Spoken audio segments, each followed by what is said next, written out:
रांची में भी बहुत सारे कोचिंग संस्थान हैं। ऐसे में जो विद्यार्थी आ रहे हैं वो द प्रयास इंडिया को क्यों चुने? We believe in putting efforts. तो हम लोग कोशिश करते हैं कि ज़्यादा से ज़्यादा मेहनत कर सके। अभी देखिए, कोई भी एग्ज़ाम को क्रैक करना है तो आपको समझना पड़ेगा कि उसका सिलेबस क्या है, उस सिलेबस को आप किस विजुअलाइज्ड मैनर से कंप्लीट कर रहे हो। द प्रयास के आने से क्या है कि हमारे पास दिल्ली के फैकल्टीज़ हैं, वो सब यहीं पे आ रहे हैं। सेकंड की जो एनवायरनमेंट है, तो अभी आप देखेंगे कि छोटे शहर जो है, जैसे स्पेसिफिकली अगर हम रांची की बात करें, तो ऐसे बहुत सारे बच्चे हैं जो अब यहाँ से भी अटेम्प्ट ले रहे हैं सिविल सर्विसेज के, और बहुत अच्छे बच्चे हैं। गाइडेंस देते हैं कोचिंग संस्थान। ऐसे में द प्रयास इंडिया किस तरह से बच्चों को गाइड करता है? टेक्नोलॉजी को हम लोग इंसर्ट करने की कोशिश करते हैं अपने सिस्टम में, बिकॉज हमारा मानना है कि जैसे कुछ गेमिफाइंग एप्लीकेशंस है जो आपके जियोग्राफी मैप लर्निंग को आसान कर सकता है, तो ऐसी छोटी छोटी चीज़ों का हम लोग हेल्प लेते हैं। तो ये जो जर्नी है बेसिकली अगर डिफाइंड है तो आप ज़रूर सक्सेस कर सकते हैं। नमस्कार, आप देख रहे हैं द फॉलो अप। हर साल भारत में लाखों की संख्या में छात्र जो हैं यूपीएससी की तैयारी करते हैं। यूपीएससी भारत की सबसे प्रतिष्ठित प्रतियोगिता परीक्षा है, जिन्हें पास करने वाले स्टूडेंट्स को आगे चलकर देश की ब्यूरोक्रेसी को संभालने का मौका मिलता है, लॉ एंड ऑर्डर को संभालने का मौका मिलता है। यूपीएससी के बारे में एक बेसिक बात है कि प्रयास की ज़रूरत होती है, ईमानदार प्रयास की। वैसे में रांची में एक संस्थान है द प्रयास इंडिया, जो यूपीएससी की तैयारी करवाते हैं। उसके निदेशक डॉक्टर अमरेश कुमार हमारे साथ मौजूद हैं। सबसे पहले तो जो यूपीएससी की एक तैयारी, जो लोग छात्र आना चाहते हैं, हर साल ग्रेजुएशन के बाद एक दौड़ होती है, कन्फ्यूज़न की स्थिति रहती है, तो किन बातों का ध्यान छात्रों को रखना चाहिए, इस बारे में पहले बताइए। जी, सबसे पहले तो द फॉलोअप को मैं बहुत बहुत धन्यवाद और शुभकामनाएं देना चाहता हूँ। जी, जब बच्चे यूपीएससी सिविल सर्विसेज के एग्ज़ाम की तैयारी करते हैं या फिर वो सोचते हैं कि मुझे आईएएस बनना है, आईपीएस बनना है या आईएफएस बनना है, तो चूँकि बच्चे बहुत से रीज़न्स होते हैं जिसके कारण मोटिवेटेड होते हैं। वो अपने एनवायरनमेंट से मोटिवेटेड होते हैं, उन्होंने अपने आस पड़ोस में ऑफिसर्स को देखा है। ये दो चीज़ें होती है, एक तो ऑफिसर्स जो होते हैं वो हमारे कंट्री को, जो ब्यूरोक्रेट्स होते हैं वो चलाते हैं, एक तरह से सारे सिस्टम को रन करते हैं, तो वहाँ से कहीं ना कहीं वो मोटिवेटेड होते हैं।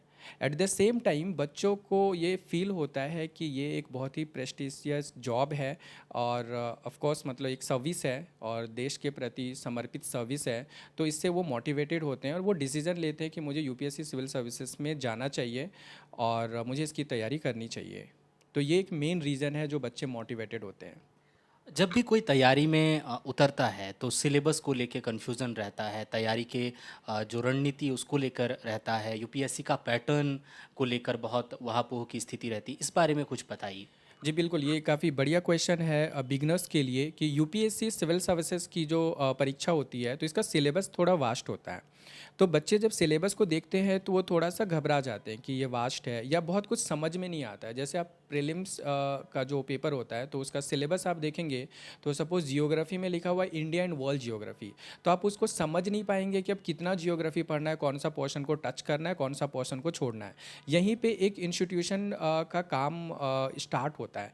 जैसे कि आपको जब भी पढ़ाई करनी चाहिए तो बेसिकली आपको समझना चाहिए कि किस पर्टिकुलर सिलेबस से प्रीवियस ईयर्स में कितने क्वेश्चंस आए हैं, उसके वेटेज के हिसाब से आपको अपना समय निर्धारण करना है, क्योंकि सिलेबस काफ़ी बड़ा है। आप उसको कंप्लीशन की ओर जाओगे तो it will take a lot of time, और आप यहाँ पे रिसर्च करने के लिए नहीं आए हो, आप यहाँ पे स्कोर करने के लिए आए हो। तो बेसिकली बच्चों को सिलेबस को पेपर के वेटेज के एनालिसिस के अकॉर्डिंग तैयार करना चाहिए। जी।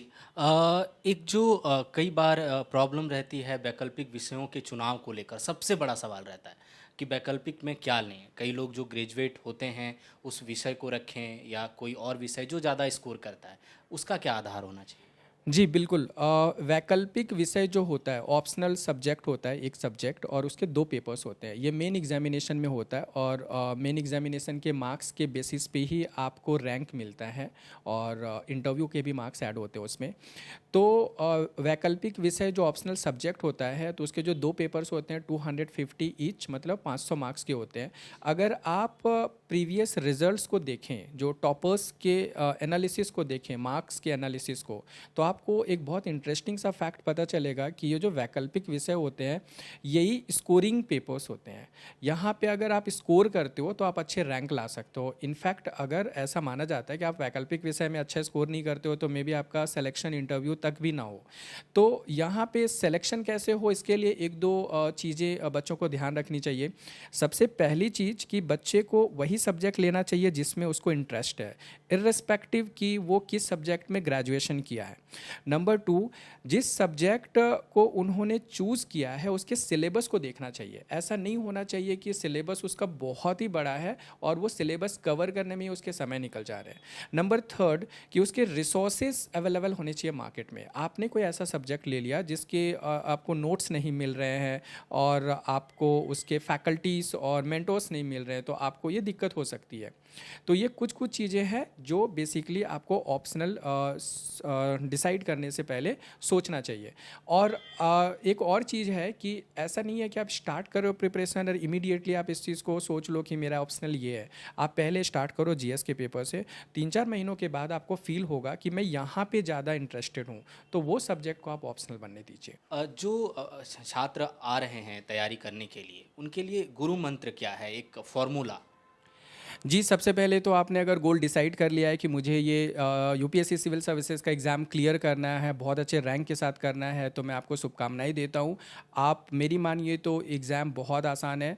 आपको बस एक डिफाइंड स्ट्रक्चर को फॉलो करना है। आप सबसे पहले रूटीन बनाइए इस तरह का कि आप सिलेबस कैसे कंप्लीट करेंगे, सिलेबस कंप्लीशन के साथ साथ आप किस तरह से प्रीलिम्स और मेंस के पेपर्स को सॉल्व कर रहे हो, प्रैक्टिसेस कितना ज़्यादा कर रहे हो, तो ये बहुत इंपॉर्टेंट है। और इसके लिए आपको प्रयास में बहुत सारे मेंटोर्स मिलेंगे। हमने 1-on-1 मेंटोर्स लगा के रखे हैं जो आपको हमेशा इन सब चीज़ों को गाइड करते रहेंगे।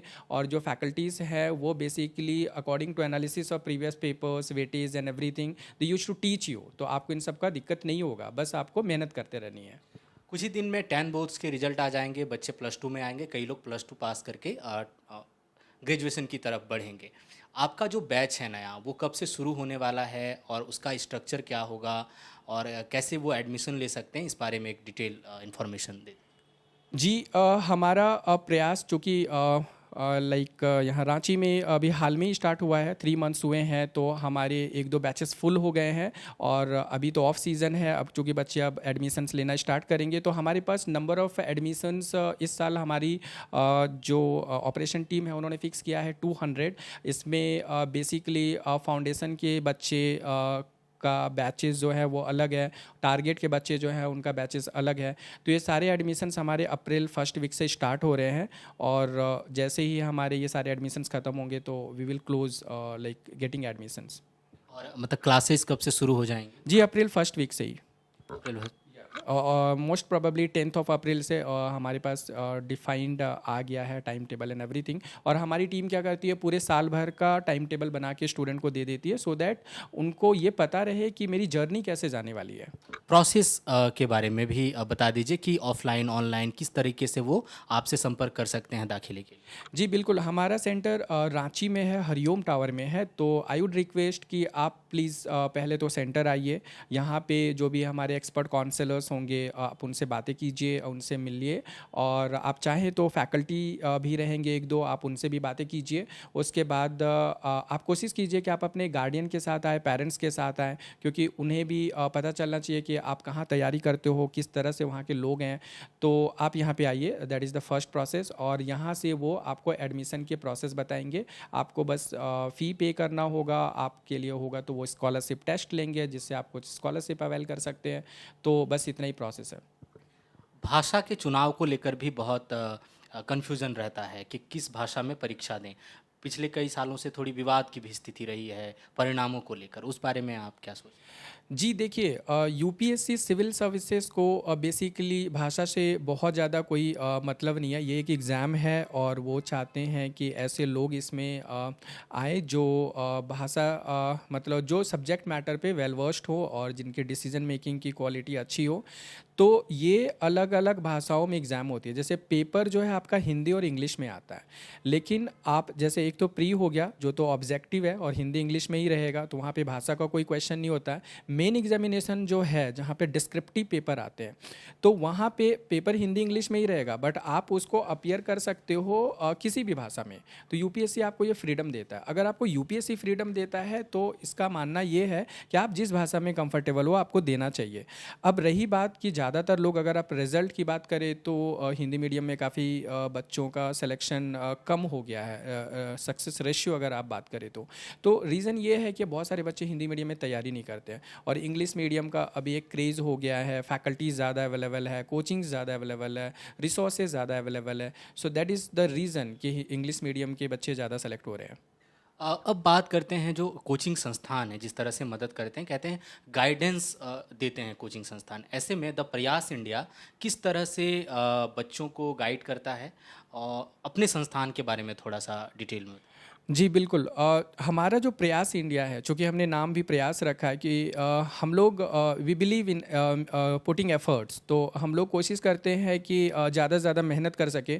अभी देखिए कोई भी एग्ज़ाम को क्रैक करना है तो आपको समझना पड़ेगा कि उसका सिलेबस क्या है, उस सिलेबस को आप किस विजुअलाइज्ड मैनर से कंप्लीट कर रहे हो। जैसे सपोज़ कि अगर मेरे पास GS 1 2 3 4 का पेपर है, अब GS 1 में सपोज़ हिस्ट्री है, जियोग्राफी है, आर्ट एंड कल्चर है, और भी सब्जेक्ट्स है, तो वो आप कैसे कंप्लीट कर रहे हो, और वो कंप्लीशन आपके प्रीवियस ईयर के क्वेश्चंस को सॉल्व करते हुए करना चाहिए। हम लोग एक मेथोडोलॉजी फॉलो करते हैं, लर्न प्रैक्टिस एंड एनालाइज। मतलब आपको सीखना है, क्वेश्चंस के ऊपर प्रैक्टिस करनी है, एट द सेम टाइम आपको टेस्ट देना है, तो ये काफ़ी इंपॉर्टेंट होता है। तो एक हमारी हो गई कि हम लोग एक डिफाइन स्ट्रैटेजी को फॉलो करते हैं, दैट इज़ वन। सेकेंड, हम लोग बेसिकली जो है लाइक सबसे इंपॉर्टेंट चीज़ होते हैं कि आपके मेंटोर्स कौन है। तो चूँकि ये रांची सेंटर है और यहाँ पे हमारे जो भी मेंटर्स हैं, हम लोग हमारे जो ऑलरेडी स्क्रूटनाइज्ड हैं, जो बहुत बहुत पहले से हमारे साथ काम कर रहे हैं, जिन्होंने काफ़ी ऑफिसर्स प्रोड्यूस किए हैं, तो वही आते हैं पढ़ाने के लिए। हमारे बाहर से सारे शिक्षक आते हैं, और इसके साथ हम लोग आंसर राइटिंग की प्रैक्टिसेस पे काफ़ी ध्यान देते हैं। इसके अलावा जो है टेक्नोलॉजी को हम लोग इंसर्ट करने की कोशिश करते हैं अपने सिस्टम में, बिकॉज हमारा मानना है कि जैसे कुछ गेमिफाइंग एप्लीकेशंस है जो आपके जियोग्राफी मैप लर्निंग को आसान कर सकता है, तो ऐसी छोटी छोटी चीज़ों का हम लोग हेल्प लेते हैं। तो ये जो जर्नी है बेसिकली अगर डिफाइंड है तो आप ज़रूर सक्सेस कर सकते हैं। एक बहुत अहम सवाल है, क्योंकि राजधानी रांची में ही हम बात कर लें कि छोटे शहरों से जिस तरह से बच्चे जो आने लगे यूपीएससी में, तो क्रेज बढ़ा है छोटे शहरों में भी कोचिंग संस्थानों का। रांची में भी बहुत सारे कोचिंग संस्थान हैं। ऐसे में जो विद्यार्थी आ रहे हैं वो द प्रयास इंडिया को क्यों चुनें? जी बिल्कुल, बहुत सारे बच्चे पहले दिल्ली जाते थे, तो रीज़न नंबर वन कि उनको दिल्ली में फैकल्टीज़ अच्छे मिलते थे, बड़े कोचिंग्स है वहाँ पे। रीज़न नंबर टू कि उनको लगता है कि वहाँ पे एक एनवायरनमेंट है। तो बेसिकली ये दो रीज़न होता था। अभी द प्रयास के आने से क्या है कि हमारे पास दिल्ली के फैकल्टीज़ हैं, वो सब यहीं पे आ रहे हैं। सेकंड की जो एनवायरनमेंट है, तो अभी आप देखेंगे कि छोटे शहर जो है, जैसे स्पेसिफिकली अगर हम रांची की बात करें, तो ऐसे बहुत सारे बच्चे हैं जो अब यहाँ से भी अटेम्प्ट ले रहे हैं सिविल सर्विसेज के, और बहुत अच्छे बच्चे हैं। अभी हमारे पास जो बच्चे हैं उनका फीडबैक भी हमें काफ़ी अच्छा मिल रहा है, जो पढ़ाई कर रहे हैं। तो बेसिकली एनवायरनमेंट भी हो गए और फैकल्टीज़ भी हो गए, और इसके साथ ही जैसे हम अगर बाहर जाते हैं तो केवल पढ़ाई नहीं होती है, हमारी लॉजिंग है, हमारी फूडिंग है, तो ये भी चैलेंजेस होते हैं। और मॉनिटरी आप समझ सकते हैं कि काफ़ी पैसों का खर्च है, और ट्यूशन फ़ी तो बहुत ही ज़्यादा है। इसके अलावा जो हमारे रहने खाने का खर्च है वो भी एक एक्स्ट्रा एक्सपेंसेस बढ़ जाता है।